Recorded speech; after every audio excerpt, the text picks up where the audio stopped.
Hello friends, मेरा ये video पिछले काफ़ी समय से मेरे पार्ट से पेंडिंग चल रहा था, लेकिन काफ़ी व्यस्तता की वजह से मुझे टाइम नहीं मिल पा रहा था। आज मैं एक मीटिंग में जा रहा हूँ और ट्रैवलिंग कर रहा हूँ, तो रास्ते में कार से ही मैं ये वीडियो बना रहा हूँ। और आप लोगों से भी रिक्वेस्ट है कि अगर आपको लगता है कि हाँ, जो भी मैं यहाँ पे पॉइंट अभी उठा रहा हूँ वो वैलिड हैं, लॉजिकल हैं और उनमें इम्प्रूवमेंट की रिक्वायरमेंट है, तो आप एटलीस्ट इस वीडियो को ज़रूर शेयर करिएगा। स्पेशली कंसर्न्ड जो भी डिपार्टमेंट हेड्स हैं या मिनिस्टर्स हैं, अगर उनको आप जानते हैं तो वहाँ तक ज़रूर भेजिए। और मेरा ये वीडियो हमारा जो कॉम्प्लिकेटेड, कॉस्टली और बहुत ही टाइम टेकिंग जो जुडिशरी सिस्टम है उस पे बेस्ड है। आपने देखा होगा कि अगर हमें कहीं भी किसी भी डिपार्टमेंट से या किसी पर्सन से, चाहे वो प्राइवेट ऑर्गेनाइजेशन हो या गवर्नमेंट ऑर्गेनाइजेशन हो, अगर उनसे कोई ग्रीवेंस होते हैं और हम उनको रिजॉल्व नहीं कर पाते हैं, तो हमारे पास एक ही सॉल्यूशन रहता है और वो रहता है कोर्ट। और कई बार आपने देखा भी होगा कि लोग बात कहते भी हैं कि I will see you in the court, और वो एक तरीके से धमकी नहीं होती है, वो बेसिकली हमारी एक होप होती है कि हमें कोर्ट से न्याय मिलेगा। लेकिन एट द सेम टाइम आपने सनी देओल का बहुत फेमस डायलॉग भी कई बार सुना होगा, और हमारे जितने भी पॉलिटिशियंस हैं, जो पॉलिसी मेकर्स हैं, वो भी इस चीज़ से अच्छी तरीके से वाकिफ़ हैं कि तारीख पे तारीख, तारीख पे तारीख, तारीख पे तारीख। तो फाइनली मैंने ऑब्जर्व किया और मैंने खुद भी पर्सनली भी फील किया हुआ है कि कोर्ट में अगर हम जाते भी हैं तो वो एक तो इतना कॉम्प्लेक्स प्रोसेस है कि आम आदमी अपना केस फाइल कर ही नहीं सकता, और अगर आप वकील हायर करते हैं तो बड़े कॉस्टली होते हैं, और उसमें भी फिर तारीख पे तारीख, तारीख पे तारीख। अल्टीमेटली आप इतना टूट जाते हो कि आप या तो फिर अगली डेट्स पे जाते ही नहीं हो, और ज़्यादातर 90% केसेस में आपको या तो वहाँ से प्रॉपर न्याय नहीं मिलता है, और या अगर मिलता भी है तो बहुत डिले होता है। जैसे मैं 2 एग्जांपल आपको बताऊंगा। आज से कई साल पहले मैंने देहरादून में एक फ्लैट बुक किया था, और बिल्कुल मैं फर्स्ट पर्सन था जिसने वो फ्लैट बुक किया था, और मैंने 95% पेमेंट, डाउन पेमेंट कर दिया था। लेकिन मैं चूंकि ज़्यादातर बिल्डर्स की फितरत से अच्छी तरीके से वाकिफ था कि ये लोग टाइम पे पोजीशन नहीं देते हैं,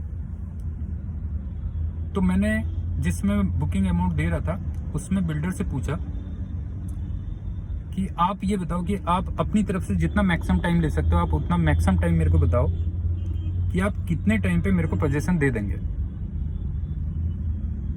तो उन्होंने मेरे को उस समय प्रॉमिस किया कि 2.5 साल में हम आपको कन्फर्मली जो है फ्लैट दे देंगे। अच्छा, मैंने उनको उस समय 6 महीने अपनी तरफ से दिए। मैंने कहा आप 2.5 साल छोड़ो, मैं आपको 6 महीने और देता हूँ, 3 साल का टाइम देता हूँ।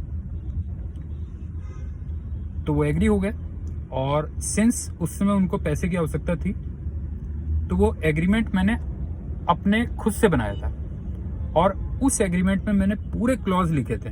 मतलब कहीं पे मतलब कोई वो नहीं था, पूरे एक एक वर्ड बाय वर्ड वो मेरा लिखा हुआ था कि मैं 3 साल तक आपसे कुछ नहीं कहूँगा, और 3 साल में भी अगर आप पोजीशन नहीं देते हैं तो आप मेरे को सारा मनी रिटर्न करेंगे विद पेनल्टी और इंटरेस्ट, जो कि मेरा काफ़ी हद तक लॉजिकल पॉइंट भी था।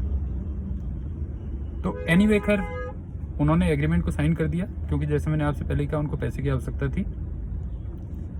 एग्रीमेंट मैंने रख लिया, लेकिन एज एक्सपेक्टेड उन्होंने 3 साल किया, वो 3.5-4 साल हो गए, तब भी फ्लैट नहीं दिया। और उसके बाद फिर मैं कंज्यूमर कोर्ट में गया, और जैसा कि हम जानते हैं, कई बार कहते हैं मतलब कंज्यूमर कोर्ट में बड़े फास्ट डिसीजंस होते हैं, बट जाने के बाद अगेन आप यू विल नॉट बिलीव, वही फिर तारीख पे तारीख उसका सिलसिला शुरू हो गया। मतलब आप ये समझिए कि जो ऑलरेडी सिस्टम से, वो चाहे गवर्नमेंट हो या प्राइवेट हो, उससे परेशान है, वो कोर्ट में जाके फिर और ज़्यादा परेशान हो जाता है। उससे बेटर तो मुझे ये लगा कि यार मैं उससे थोड़ा रिक्वेस्ट कर लेता। तो एनीवे, मैं भी थोड़ा डटा रहा। तो फाइनली खैर वो तारीख पे तारीख चल रही थी और किसी प्रकार वो आउट ऑफ द कोर्ट मेरे को फिर सेटलमेंट करना पड़ा और न मेरे को पेनल्टी मिली और न ही मुझे कोई इंटरेस्ट मिला।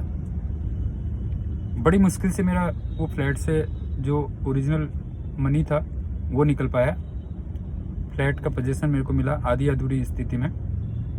एक दूसरा एग्जांपल मैं आपको बताता हूँ, अपने साथ ही मेरे साथ हुआ।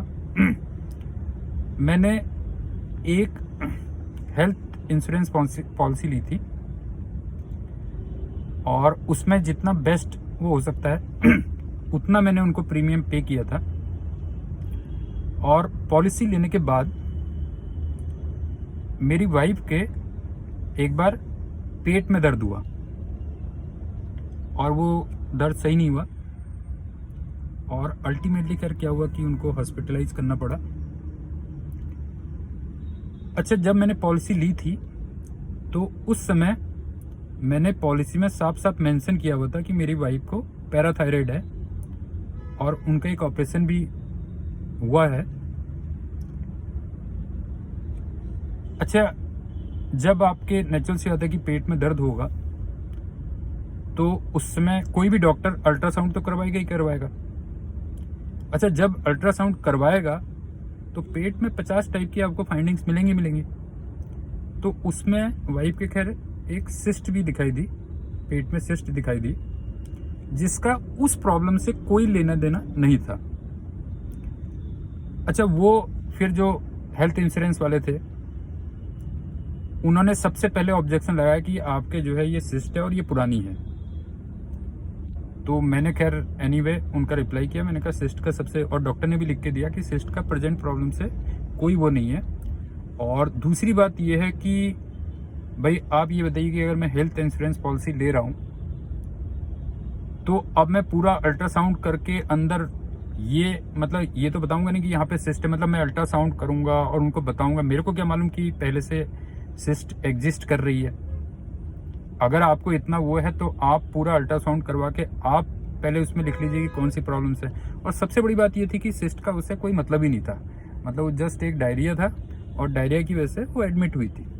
तो खैर उनको लगा कि यार ये तो हम गलत फंस गए। अब उन्होंने सेकेंड ऑब्जेक्शन लगाया कि नहीं, इनको तो थायराइड था और इन्होंने जो है छुपाया उस चीज़ को। तो कोई भी अगर मेडिकल फील्ड का कोई भी आदमी होगा तो वो आसानी से आपको बता देगा कि जो पैराथायराइड है वो सब आपस में एक दूसरे से रिलेटेड हैं सारे के सारे। कि सपोज करो आपको अगर मान लो हार्ट की कोई प्रॉब्लम है और आपने पॉलिसी लेते समय ये लिख दिया कि भाई मुझे हार्ट की कोई प्रॉब्लम है। अब वो स्पेसिफिक कौन सी प्रॉब्लम है, मतलब हार्ट की प्रॉब्लम अगर मैंने मेंशन कर दिया तो ऑब्वियस ही बात है उसमें सारी चीज़ें कवर हो ही जाती हैं। अब अगर आपको ज़्यादा जानना है तो आप टेस्ट करवाइए, लेकिन पॉलिसी बेचते समय क्या होता है कि पॉलिसी बेचते समय तो आप उन सारी चीज़ों को इग्नोर कर देते हो और बाद में फिर आप उसमें ऑब्जेक्शन लगाना स्टार्ट करते हो। तो एनीवे खैर मैं बहुत ज़्यादा मतलब एक तो वैसे ही जब वाइफ जब हॉस्पिटल में एडमिट होती है तो आपको वैसे ही एक टेंशन होता है। मतलब वो जो बीच में मेरे को मेंटल टॉर्चर करते थे वो तो एक अलग था। उसके बाद केवल उनको सबक सिखाने के लिए कि उन्होंने जो भी किया वो गलत किया और आगे से किसी और के साथ ना हो, मैंने अगेन एक बार कंज्यूमर कोर्ट में मैं गया। लेकिन यू विल नॉट बिलीव, वो किसी भी डेट में नहीं आते थे और 7 या 8 केवल डेट पे डेट पड़ रही थी, बस केवल हो गया ओनली। और अभी लास्ट कुछ दिनों पहले 7वीं या 8वीं डेट थी और उसकी फिर 20 मतलब मैं पुणे में ये केस दायर किया था। मैं दिल्ली शिफ्ट भी हो चुका हूँ और 1-1.5 साल पुराना केस हो चुका है और अभी उन्होंने फिर एक नेक्स्ट डेट दे दी, जबकि हेल्थ इंश्योरेंस कंपनी की तरफ से कोई भी आदमी किसी भी डेट पे नहीं आया है। और सारे पेपर्स मैंने जो है पूरा सब कुछ जो है प्रेजेंट भी किया था।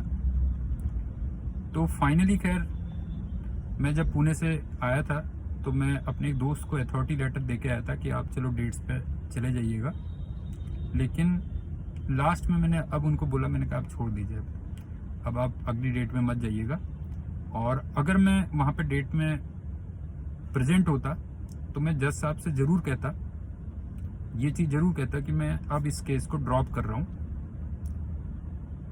तो मेरा जितने भी पॉलिसी मेकर्स हैं, जितने भी हमारे पॉलिटिशियंस हैं, उनसे एक रिक्वेस्ट है कि ये जो हमारा जुडिशियल सिस्टम इतना कॉम्प्लिकेटेड है, कॉस्टली है और लंबा है, उसको आप जितना जल्दी हो सकता है उसको सही करिए। क्योंकि ये आप भी जानते हैं कि आम पब्लिक इससे कितना त्रस्त है। जैसे अभी लेटेस्ट आपने देखा भी होगा, सिद्धू जी के केस में कितना 33-34 साल पुराना केस है और अब जाके उसका डिसीजन हुआ है। तो ये क्या सेंस है? आप एक बात बताइए, मतलब ये एक आदमी अगर इतना परेशान हो गया है सिस्टम से या किसी चीज से, तो अल्टीमेटली जाए तो किसके पास जाए? अच्छा, ऐसा नहीं कि हम उसको सिंपल नहीं कर सकते हैं जो है, मतलब मेरे दिमाग में जो कई वो आते हैं। अब आप एक बात बताइए कि मान लीजिए जो है हमारा कोई ट्रैफिक चालान हो गया कहीं पे, कोई इतना बड़ा ऑफेंस तो है नहीं, उसमें भी आपने देखा होगा कि वो केस भी कोर्ट में चला जाता है, जबकि वो वहीं पे हैंड टू हैंड, मतलब ट्रैफिक पुलिस वाला वहीं पे उसको खत्म कर सकता है। लेकिन कई केसेस में आपने देखा होगा, वो पता लगा आपको अपना लाइसेंस भी छुड़वाना है तो अल्टीमेटली आपको कोर्ट में जाना पड़ता है। और कोर्ट में भी आपने देखा होगा कई बार जो बिल्कुल सिंपल केस है, जहाँ जैसे मैंने आपको बताया कि पहले जो मेरा बिल्डर वाला केस था, उसमें साफ साफ लिखा था, बिल्कुल क्लियर कट लिखा था, एक एक कंडीशन क्लियर कट लिखी थी। मतलब एक नॉर्मल आदमी, और एक पन्ने का था वो केवल, मतलब एग्रीमेंट जो मैंने बताया था बड़ा, क्योंकि मैं किताबें लिखता हूँ तो ऑब्वियस ही बात है, बहुत ही सिंपल और 1 या 2 पन्ने का वो एग्रीमेंट था, जिसको कोई भी जज देखता तो आराम से डिसीजन उसी समय दे सकता था। तो क्या सेंस बनता है कि आप डेट पे डेट दे रहे हो? और कई बार आपने एक चीज और भी देखी होगी कि डिसीजंस भी इतने लंबे लिखे जाते हैं जो है, मतलब आपको जो है एक डिसीजन पता लगा, कुछ जो टिपिकल केसेस के डिसीजंस होते हैं उनके 1000 2 हजार पन्ने के जो है डिसीजन लिखे जाते हैं जो है। तो मुझे personally as a citizen of India मुझे जस्टिफाइड नहीं लगता कि आप जहाँ पे आपको क्लियर कट केस दिख रहा है कि वहाँ पे आप फर्दर डेट पे डेट दें। चलिए ठीक है, कोई अगर क्रिमिनल केस है, कोई मर्डर का केस है, उसमें तो चलिए हम मानते हैं कि आप थोड़ा ज़्यादा हियरिंग हो जाए, है ना, ताकि किसी निर्दोष को जो है आपको जो है सज़ा ना हो। और चलिए मान लीजिए सिविल केस में भी अगर आप ये चाहते हैं कि निर्दोष को मतलब सज़ा ना हो, या ये कह लीजिए कि उसके साथ अन्याय न हो, तो उसमें भी हमारा काफ़ी एक हायरार्की ऐसी है कि आप पहले सिविल कोर्ट में जाओ। मतलब इन केस अगर मेरे को लगता है कि यहाँ से गलत डिसीजन हो गया, तब भी मेरे पास ऑप्शन रहता है कि मैं दूसरे कोर्ट में जा सकता हूँ, हायर कोर्ट में जा सकता हूँ। तो क्यों आप एक ही कोर्ट में इतना टाइम या इतनी डेट लगा देते हैं? और छुट्टियों का भी आपने देखा होगा, माशाअल्लाह जो है सबसे ज़्यादा छुट्टियाँ, मतलब जहाँ पे सबसे ज़्यादा केसेस लंबित हैं वहीं पे जो है सबसे ज़्यादा छुट्टियाँ होती हैं। और आपने देखा होगा थोड़ा सा कोई बात हो जाए, 2 वकील आपस में लड़ाई हो गई तो उस दिन कोर्ट बंद हो जाती है जो है। तो मेरी रिक्वेस्ट है, जो भी लीडर्स या जो भी पॉलिसी मेकर्स इस वीडियो को देख रहे हैं, कुछ करिए। अल्टीमेटली आने वाले टाइम पे, आज से 50-100 साल बाद न हम रहेंगे न आप रहेंगे, लेकिन कम से कम आप इतना तो कर ही सकते हैं कि आने वाली जनरेशन के लिए उस चीज़ को थोड़ा सिंपल और फास्ट तो कर ही सकते हैं। So thank you and good day.